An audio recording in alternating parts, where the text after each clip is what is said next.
Alors bonjour à tous et bienvenue dans cette nouvelle vidéo dans laquelle je vais à nouveau corriger un exercice du bac. Et pour cette vidéo, j'ai choisi l'exercice 3 du sujet numéro 2 qui est tombé en métropole en 2023. C'est un exercice de géométrie dans l'espace. Et dans cet exercice, donc, on s'intéresse à plusieurs plans. Donc le plan P1 dont on nous donne une équation cartésienne, donc 2x plus y moins z plus 2 égale 0. Et P2, un plan dont on nous donne un point, donc le point 1, 1, 2, qu'on appelle B, et un vecteur normal qui est noté N2 et qui a pour coordonnées 1, moins 1, 1. Et donc je précise que je mettrai le sujet en description, donc vous pourrez l'avoir sous les yeux. Je vous invite à le télécharger. Et donc pour la première question, il faut déterminer un vecteur normal au plan P1. Et donc P1, on nous donne une équation cartésienne de ce plan. Et quand on a une équation cartésienne d'un plan, donc de la forme ax plus by plus c plus d est égal à 0, plus cz, pardon, est égal à 0, eh bien, pour trouver un vecteur normal, c'est assez immédiat, puisque le vecteur de coordonnées A, B, C sera un vecteur normal au plan. Donc là, en appliquant cette propriété au plan P1, on va immédiatement trouver qu'un vecteur normal, ça peut être par exemple le vecteur de coordonnées 2, 1, moins 1. Ensuite, pour la question B, on nous dit que deux plans sont perpendiculaires si et seulement si tout vecteur normal à l'un est orthogonal à tout vecteur normal à l'autre. Et à partir de ce rappel, on nous demande de montrer que les deux plans, P1 et P2, sont orthogonaux. Donc pour ça, on va se laisser porter par l'indication, enfin par le rappel de l'énoncé qui fait office ici d'indication. Et donc, maintenant qu'on a deux vecteurs normaux, enfin un vecteur normal à P1, un vecteur normal à P2, pour montrer que P1 et P2 sont orthogonaux, il suffit de montrer que N1 et N2 sont orthogonaux. Donc pour ça, on va calculer le produit scalaire des deux vecteurs. Donc N1 scalaire N2, donc 2, 1, moins 1 pour les coordonnées du premier, scalaire 1, moins 1, 1 pour le deuxième. Et donc pour calculer un produit scalaire comme ceci, il faut faire 2 fois 1, enfin multiplier les coordonnées entre elles et les additionner. Donc 2 fois 1, plus 1 fois moins 1, plus moins 1 fois 1. Et donc ça fait 0. Ce qui veut dire que les vecteurs N1 et N2 sont bien orthogonaux et que par conséquent les plans P1 et P2 sont eux-mêmes orthogonaux. Pour la question 2a, on nous demande de déterminer une équation cartésienne du plan P2. Et on va un peu utiliser la même propriété que j'évoquais au début de la vidéo pour trouver les coordonnées du vecteur N1, mais dans l'autre sens. Là, on nous donne un vecteur normal, donc une équation cartésienne du plan P2. Je vais pouvoir commencer par exemple par 1x moins 1y plus 1z plus d est égal à 0. Donc, c'est ce que je vais noter, donc x plus, moins y plus z plus d égale 0. Et pour trouver la valeur de d, il faut utiliser un point qui appartient à ce plan, puisque n'importe quel point qui appartient au plan, enfin un point qui appartient au plan a des coordonnées qui vérifient cette équation cartésienne. Et ça tombe bien, on donne un point qui appartient au plan, donc le point de coordonnées 1, 1, 2. Donc B appartient à P2 implique que 1 moins 1 plus 2 plus D égale 0. Et donc ça implique 1 moins 1, 0. On isole le D et ça fait D est égal à moins 2. Donc là, ici, juste pour rédiger dans la copie, il faudrait dire quelque chose du style comme N1 est un vecteur, comme N2 de coordonnées 1, moins 1, 1 est un vecteur normal à P2, on a une équation cartésienne pour P2 de la forme x moins y plus z plus t, et puis ensuite on enchaîne avec le point B. Mais donc au final, on va avoir une équation cartésienne qui va être x moins y plus z moins 2 est égal à 0. Donc ça, je vais le noter ici pour l'avoir sous les yeux au cas où on en a besoin plus tard. Enfin, peut-être qu'en fonction des questions, l'une ou l'autre des deux définitions sera plus facile à exploiter. Mais pour la question de 2a, c'est terminé. Donc on va pouvoir passer à la suivante. Donc pour la suivante, on introduit une droite qui s'appelle la droite delta et qui a pour représentation paramétrique donc x égale 0, y égale moins 2 plus t, et z est égal à t, avec t un réel qui s'appelle le paramètre dans cette représentation paramétrique. Et il faut montrer que la droite delta est l'intersection des plans P1 et P2. Et donc pour ça, il faut revenir à la définition de ce que c'est l'intersection. L'intersection de deux plans, ça va être l'ensemble des points qui appartiennent aux deux plans. En fait, il faut regarder si n'importe quel point de D appartient à la fois à P1 et à P2. Et donc pour ça, il faut injecter les expressions de x, y, z dans les équations cartésiennes et regarder si les équations cartésiennes sont bien vérifiées. Donc on peut commencer avec P1, donc 2x, ça va faire 0, enfin on va avoir 2x plus y moins z qui va être égal au cas 0, moins 2 plus t, j'ai oublié le plus 2 qui était ici, donc ça fait toujours 0, moins 2 plus t, moins z, donc moins t, plus 2, et donc là les moins 2 se simplifient et les t aussi. Donc ça fait bien 0, donc on peut déjà dire que delta est incluse dans P1. Et on va faire la même chose avec P2. Donc là on va avoir x moins y plus z moins 2 égale, donc on injecte, donc 0. On prend l'opposé de y, donc 2 moins t, plus z plus t, moins 2. Et là ça va être la même chose, les deux se simplifient, les t se simplifient, il reste 0. En termes de rédaction, il faudrait quand même commencer par dire par exemple soit m de coordonnées x, y, z appartenant à delta.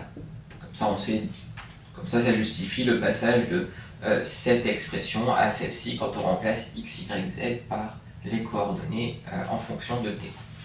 Et donc au final, ce qu'on vient d'écrire ici, ça permet de dire que delta est incluse dans P2, donc delta est incluse dans les deux plans P1 et P2, donc c'est l'intersection du plan.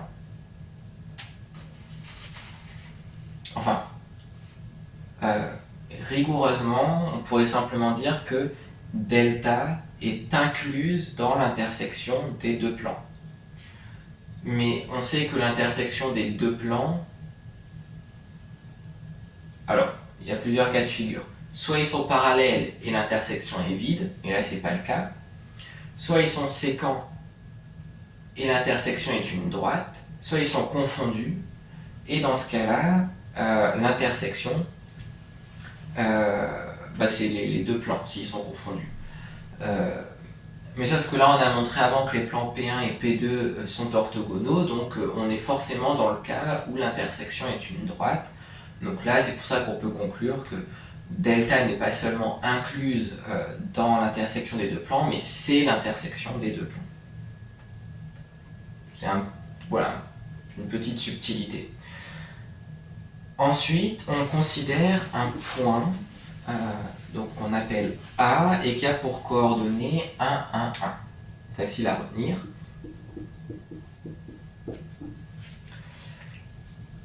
Et on admet que le point n'appartient ni à P1 ni à P2. On note H, le projeteur orthogonal du point A sur la droite delta.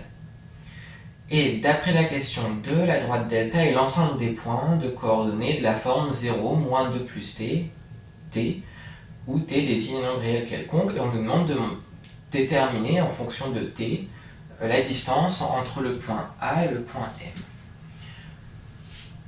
Donc nous on a les coordonnées de A qui sont 1, 1, 1 et les coordonnées de M, donc si je les réécris, ça va être donc 0, moins 2 plus t, t. Donc pour calculer la distance AMT, bon, vu qu'on a les deux coordonnées, enfin les coordonnées des deux points, on a une formule qui fait intervenir une grande racine carrée qui peut être très, très adaptée à cette situation. Et donc on va avoir 0 moins 1 au carré, plus moins 2 plus t moins 1, donc moins 2 plus t moins 1 au carré, plus t moins 1 au carré, et le tout sous une grande racine. Et après, bon, on peut développer tout ça. Donc là, on va avoir moins 1 au carré, donc 1. Ici, bon, si on fait en deux étapes, on va avoir t moins 3 au carré, plus t moins 1 au carré. Et bon, là, pour pas prendre trop de détails, on va essayer de faire ça intelligemment. Donc là, ici, on a deux identités remarquables et on sait qu'il va y avoir un terme en t carré, un terme en t et un terme constant.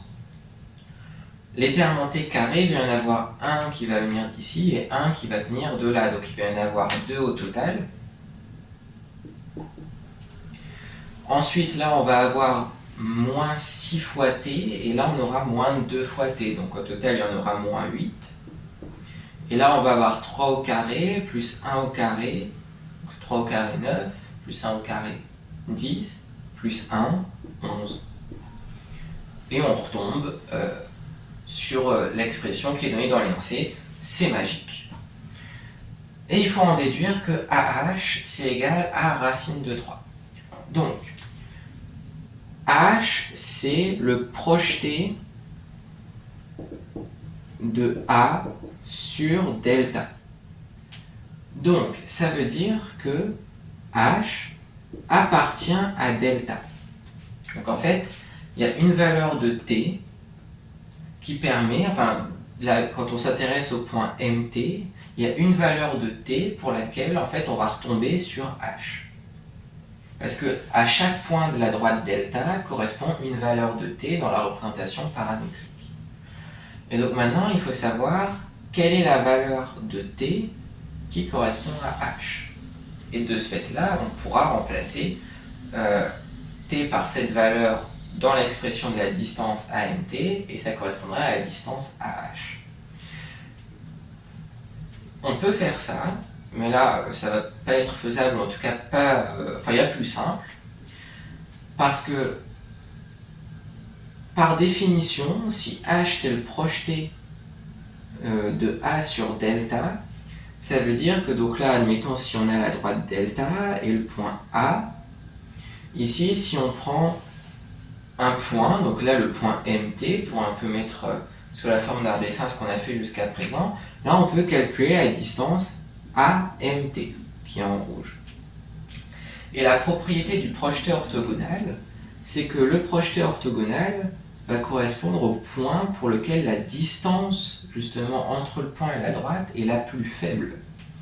Donc en fait, si on trouve la valeur minimale de cette expression, on aura trouvé la distance AH, puisque par définition, ça serait la distance minimale. Et donc, à l'intérieur de la racine, on a un polynôme du second degré.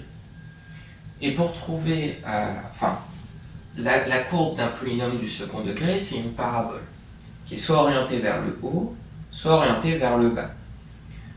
Là, ici, comme le coefficient devant le t carré, il est positif, la parabole est orientée vers le haut, donc elle aura bien un minimum. Jusque-là, c'est cohérent avec ce qu'on a raconté avec le début de notre raisonnement. Et comment est-ce qu'on trouve ce minimum ?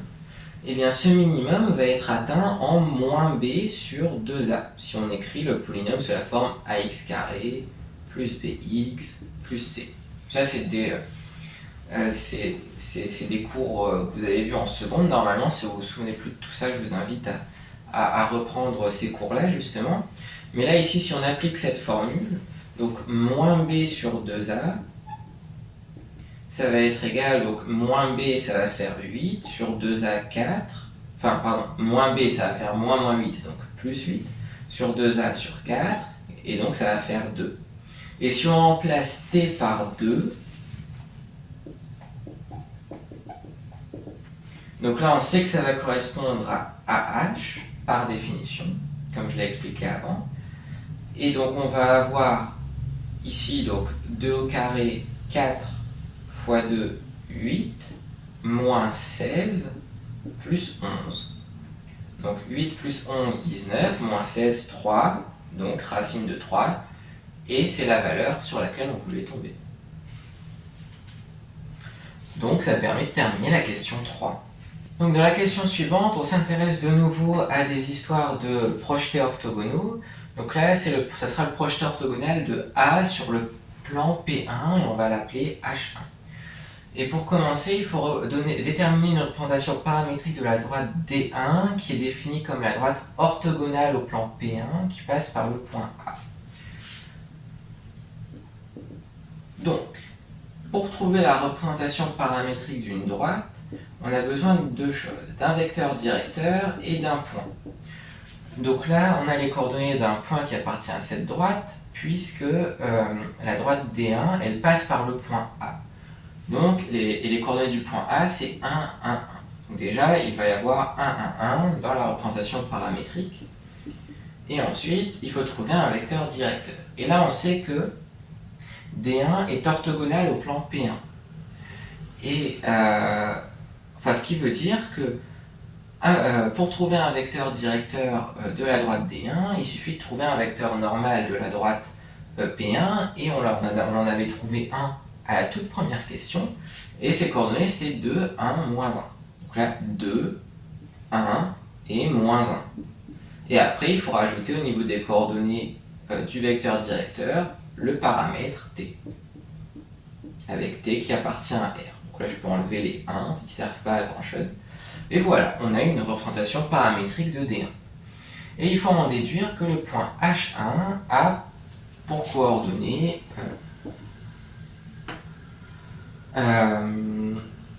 moins 1 tiers, 1 tiers et 5 tiers. Et donc, pour ça, alors déjà, puisque D1 est orthogonal au plan P1 et que la droite passe par A, en fait, H1 va appartenir à la droite D1. Donc H1, ça va être l'intersection de la droite D1 et du plan P1. Donc il faut trouver le point dont les coordonnées vérifient à la fois la représentation paramétrique de D1 et l'équation cartésienne de P1. Et donc pour ça, pour trouver ces coordonnées, on va avoir un système. Donc là, on va avoir 2x h1 plus y h1 moins z h1 plus 2 égale 0. Donc ça vient du fait que h1 appartient à P1. Et puis on va avoir aussi x h1 plus, x h1 qui sera égal à 1 plus 2t, y h1 qui sera de la forme 1 plus t, et z h1 qui sera de la forme 1 moins t. Ensuite, on peut injecter les expressions en fonction de t dans l'équation cartésienne. Et donc on va avoir 2 facteurs de 1 plus 2t plus 1 plus t moins zh1, donc moins 1 moins t, plus 2 égale 0. Donc si on développe tout, donc là ici on va avoir du 4t, plus t 5t, moins t 6t, donc 6t, et en termes constants on a 2 fois 1, donc 2, plus 1, 3, moins 1, 2, plus 2, 4. Donc plus 4 égale 0, et donc ça fait que t c'est égal à moins 2 tiers. Donc on va obtenir les coordonnées de h1 en remplaçant t par moins 2 tiers là-dedans. Et si on remplace t par moins 2 tiers, pour x on va avoir 1 moins 4 tiers, donc moins 1 tiers. Si on remplace t par moins 2 tiers, on va avoir 1 moins 2 tiers, donc 1 tiers. Donc c'est bien ce qu'on veut. Et là ici, 1 moins 2 tiers, donc 1 plus 2 tiers, ça va faire 5 tiers. Et on retombe sur ce qui était annoncé dans l'énoncé.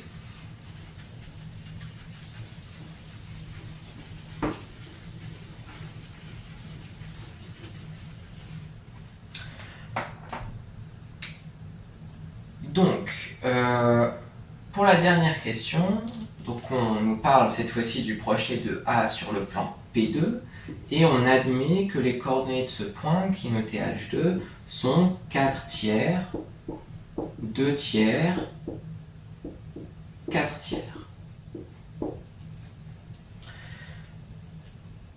Donc, ah oui, et on nous demande de montrer que les points A, H1, H2 et H forment un rectangle. Donc, là ici on a les coordonnées de A, de H1 et de H2, mais en fait même si on ne l'a pas encore dit, on a quasiment les coordonnées de H aussi, parce qu'on a dit que les coordonnées de H étaient de cette forme-là, et que le T correspondant à H tout à l'heure c'était 2. Donc en fait les coordonnées de H sont donc 0, moins 2 plus 2, 0, et T, 2. Et il faut maintenant regarder si donc on a bien un rectangle quand on regarde ces différents points. Et on a déjà montré des choses. Donc, alors déjà, pour revenir aux fondamentaux, qu'est-ce que c'est un rectangle? Ça va être un quadrilatère avec les deux côtés opposés de la même longueur et des angles droits partout. La question des angles droits, on leur a plus ou moins réglé leur compte parce que on sait que delta c'est l'intersection de P1 et de P2, que H appartient à delta, que les deux plans sont orthogonaux. En fait, on a montré beaucoup d'histoires d'orthogonalité. Donc avec les questions qu'on a montrées précédemment, enfin les questions précédentes, pardon, on a déjà montré en fait que au niveau du quadrilatère, on n'avait que des angles droits partout. Donc ça, c'est parce que donc, les arguments, donc pour étudier dans la copie, c'est que P1 et P2 sont orthogonaux, que H1, c'est le projeté orthogonal de A sur P1, H2, bah, c'est la même chose, mais sur P2. Et donc, avec ces arguments-là, et puis l'histoire que donc, delta, ça soit l'intersection de P1 et P2, et que H appartient à delta, et bien tout ça, ça permet de dire qu'on a des angles droits partout au niveau du quadrilatère AH, enfin AH1, H, H2.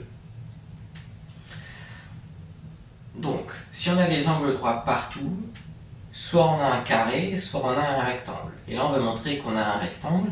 Donc pour ça, il suffit de montrer qu'on a deux côtés qui n'ont pas les mêmes longueurs. Ce qui permettra d'éliminer l'hypothèse selon laquelle ça pourrait être un carré, et donc par élimination, ça sera un rectangle. Donc, pour ça, on peut en fait simplement calculer deux distances. Donc on peut calculer AH1 par exemple et AH2. Et normalement on est censé tomber sur des distances différentes.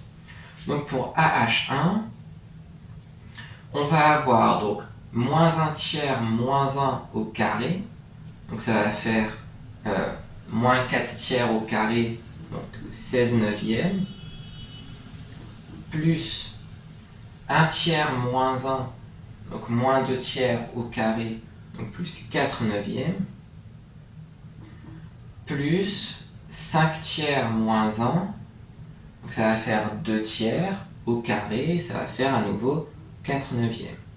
Donc, au final, ici, on va avoir donc 16 et 4, enfin 16 plus 4 plus 4, ça fait 24. Et donc ça...